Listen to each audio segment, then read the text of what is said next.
அந்த சைலண்டுக்கு அப்புறம் ஒரு மிகப்பெரிய ஒரு வைலண்ட் எலியாவை பார்த்து ஆண்டவர் சொன்னாரு, நீ கேரி தாற்றண்டைக்கு போய் அங்கே நீ உன்னை ஆகாப்புக்கு நீ ஒளித்துக்கொள்.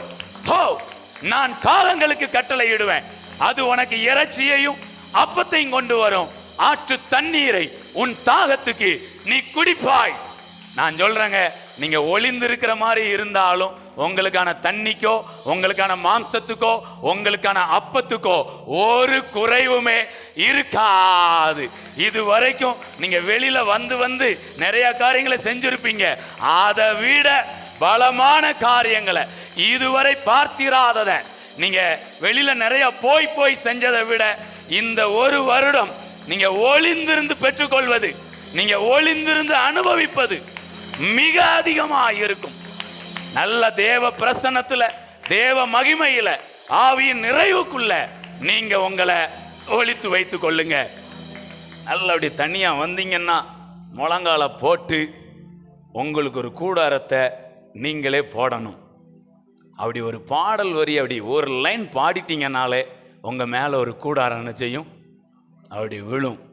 பிரைஸ் காட். நான் இன்னும் நல்லா சொல்ல போறேங்க. இந்த கூடாரம் அப்படிங்கிறதுக்கு ஒரு வார்த்தை சொல்றேன். ஒன்று, நீதியின் சூரியனின் செட்டைகளின் கீழ் ஆரோக்கியம் இருக்கும். அப்படியே விரிங்கலாம் கைய.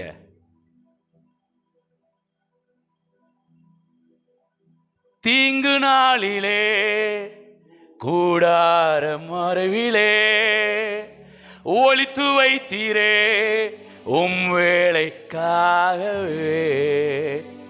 தீங்கு நாளிலே கூடார. இப்ப இது வந்து நீதியின் சூரியனுடைய செட்டை, இதுக்கு கீழே ஆரோக்கியம் இருக்கு. இன்னொரு நேரம், தீங்கு நாளிலே கூடார மறைவிலே ஒளித்து வைத்தீரே உம் வேளைக்காகவே. வியாதி பலவீனத்துக்கு உங்களை மறைத்து அல்ல, உங்களை ஒளித்து வைக்கிறார்.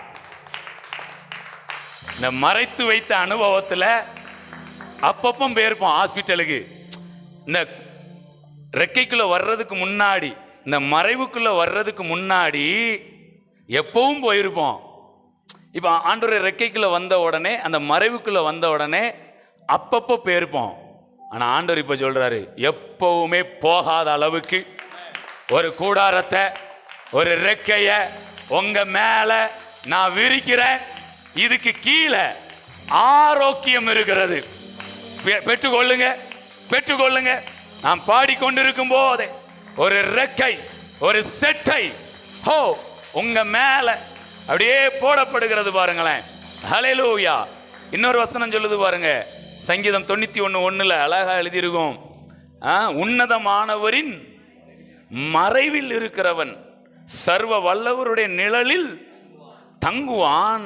3, அவர் உன்னை கைய தட்டுங்க, வேடனுடைய கண்ணிக்கும் பாலாக்கும் கொள்ளை நோய்க்கும் தப்புவிக்கிறார், தப்புவிக்கிறார்.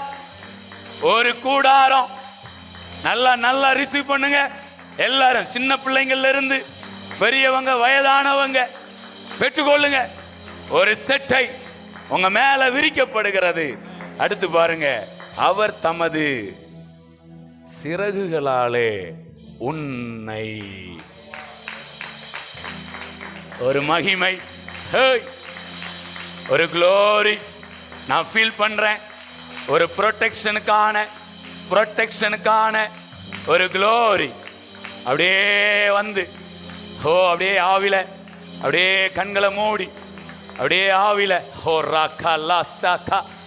அவருடைய சிறகுகளால் நீங்கள் மூடப்படுகிறீர்கள், மூடப்படுகிறீர்கள், மூடப்படுகிறீர்கள். ஆவில அப்படியே ரிசீவ் பண்ணுங்க. ஆமா, எப்பவும் போயிட்டு இருந்த நாம அப்பப்போ போற இடத்துக்கு வந்தோம். இனிமே எப்பவுமே போகாத இடத்துக்கு இந்த குளோரி, இந்த குளோரி உங்களை நிரப்புது. அவர் தமது சிறகுகளாலே உன்னை மூடுவார். ஓ எஸ் எஸ்.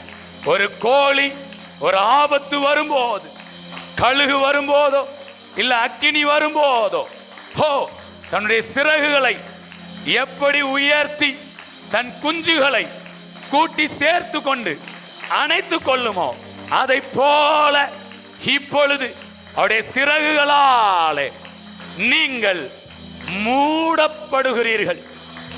நீங்களும் உடைய குடும்பமும் அப்படியே மூடப்படுகிறீர்கள். ஓ ஹalleluya.